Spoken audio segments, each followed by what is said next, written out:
Welcome to the first movie review of this new series TBA, and the lucky winner today is Justice League.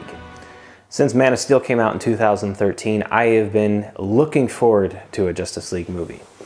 I'm a person who likes the darker side of superhero movies, and I've really appreciated what the Dark Knight trilogy did to superhero films in general.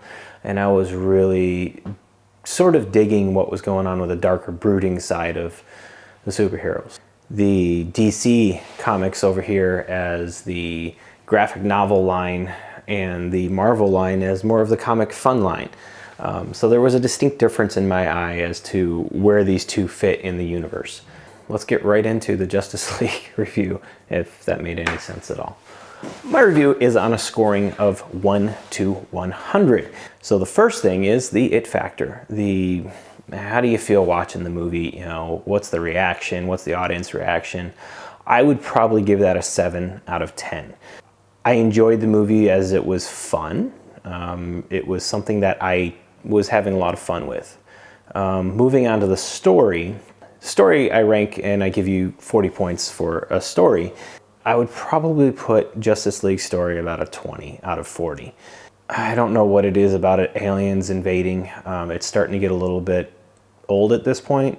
You know, you lose the personal conflict of whatever the humans or the metahumans or whatever can conflict on Earth, and you start reaching out and everything is aliens, aliens, aliens, aliens.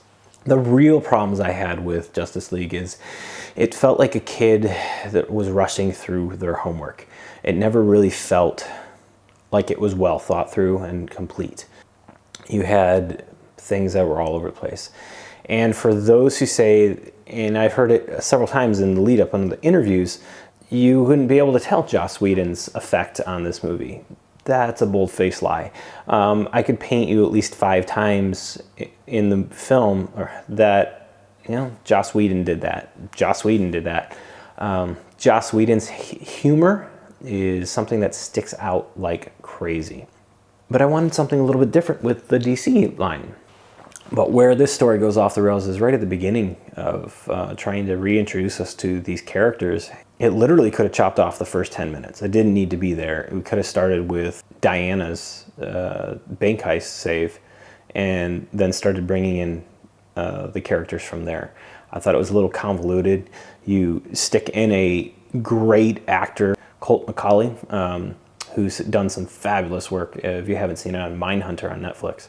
You use him for a bit role for 3 minutes. And this is the problem I have with a lot of movies bringing in TV actors who are established and really well, is they just kind of throw them to the side, feed them to the wolves. And Holt is, in my opinion, he was better than, you know, half the cast in this movie. That could have been gone. But back to the story. Heroes saving the world. You know, you have to bring Superman back in somehow, and the way they did that was interesting, but it doesn't quite jive with what we saw at the end of Batman vs. Superman, which is kind of weird. You know, at the end of Batman vs. Superman, you have a little bit of the rocks and stones and dirt lifting up off his coffin, symbolizing that, well, maybe he's alive. Well, he definitely wasn't alive. He, you know, they had to resurrect him, basically. And I really wish that they would have played a little bit more with him being a bad Superman. I think it would have been a more dramatic story of the team banding together to fight him over the course of the remainder of the movie, rather than the 3-minute montage. Was the story satisfactory? It worked. It brought the band together, so to say. Could they have gone a different direction and used something different? Absolutely. Acting, 10 out of 20. Ben Affleck, I've actually liked him as the older, grumpy Batman. Gal Gadot is just fantastic as Wonder Woman. Wonder Woman ranks as one of my favorite superhero movies of all time, and I think it's mostly due to her and her representation of Wonder Woman. She's got a solid heart of gold that just shines through as that character, and it overpowers the rest of the cast. If you were to pick a leader on the team, I would pick Wonder Woman. You know, it wouldn't have been Superman, it wouldn't have been Batman. That's how powerful Gal Gadot brings to the Wonder Woman part, and it doesn't seem like the others rise to that occasion. You know, you go back to Batman versus Superman, and I would have appreciated more of Batman than the rest of the story. There's something unique about this older, grumpy Batman that we haven't gotten before that I really enjoy and really like.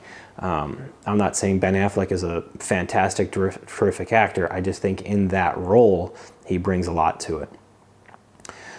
Jason Momoa as Aquaman, Ezra Miller, Ray Fisher. I mean, these guys feel like throw-offs. They feel like people just playing characters.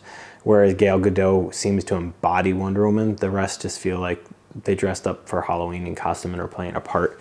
Ezra Miller, kind of, I wanted to just like reach up and flick him off the screen, because that was not the Flash that has been ingrained in me from watching the Flash for the past couple years on TV. And I really wish they would have brought or found a way to merge the two. Side actors, you know, you got J.K. Simmons, Jeremy Irons, Amy Adams. They're just good people put in in small bit parts, and they're at least strong in them, and they follow through. You got Diane Lane, you got Connie Nielsen. Direction, again, you can definitely see where Joss Whedon put his hand on this, instituting a lot of comedic moments into the film. That said, I'd probably give the direction a 10 out of 15. I thought it was decent. I mean, it's got to be hard to try to merge all these different characters into something that's going to work well. Cinematography, 3 out of 5. There was nothing spectacular, nothing that really stuck out. The CGI bled into the cinematography in a way that it was almost jarring at times. The Batman scenes are very distinct from the Wonder Woman scenes, which are very distinct from the end of the movie and the alien fighting scene. You have everything that turns into this reddish field as everything's taken over. The score and the music, to be honest with you, I completely forgot that Danny Elfman scored this film. During the movie, never once taken out of, strike that. I was taken out during the tunnel fight scene when I heard the classic Danny Elfman Batman theme. And I was like, what was that doing in there? And it wasn't until after that I'm like, oh yeah, Danny Elfman scored this film. But nothing really stuck out to me. You have the Wonder Woman theme pop up, you have the Batman, Man of Steel theme pop up. Danny Elfman wrote a couple new themes, but they didn't stick out to me. There was nothing that was like, hey, listen to this. The stuff that stuck out to me is they threw in some modern music. You got White Stripes' Icky Thump, you've got the closing theme song, and you've got an opening song the opening song was, it worked for me. I liked it. But that stuff stood out more than the actual scored music. It was an interesting choice that they decided to mix and match these, the two ways of doing music in a movie. Back to the score, you know, I been listening last night and I started listening again this morning to Danny Elfman's score just to see, you know, is there anything special? And I'm about 3/4 of the way in, and there's really not. I mean, it would probably land between a 6 and a 7 out of 10 on me as a score on its own if I was scoring just that. So that's why out of this it gets a 3 out of 5, and that's mainly just because I like the White Stripes. To have that song in the middle of the movie was awesome. Effects, 4 out of 5. I mean, it's pretty seamless at times. The one beef I have was Cyborg. There's something funky about his animation that just doesn't look right. So tallying all these things up, what does Justice League get? A 57 out of 100. Not good. Yeah, Justice League, you failed. To be honest with you, if they were going to go the comedic route, they should have gone that way with the beginning. It should have been just Joss Whedon's film from the beginning and just let it be. Again, I love the darker side. I love the brooding side. And I think that's where this film hits its strides the best, is when it's in those darker moments. It's in those serious moments when you actually see those actors putting in the time to craft those little scenes. But then you're taken out of it like that when somebody cracks a joke or an odd choice. So Justice League, hopefully you do better the second time. Oh, and where was Darkseid? Till next time. So I hope you like what you saw.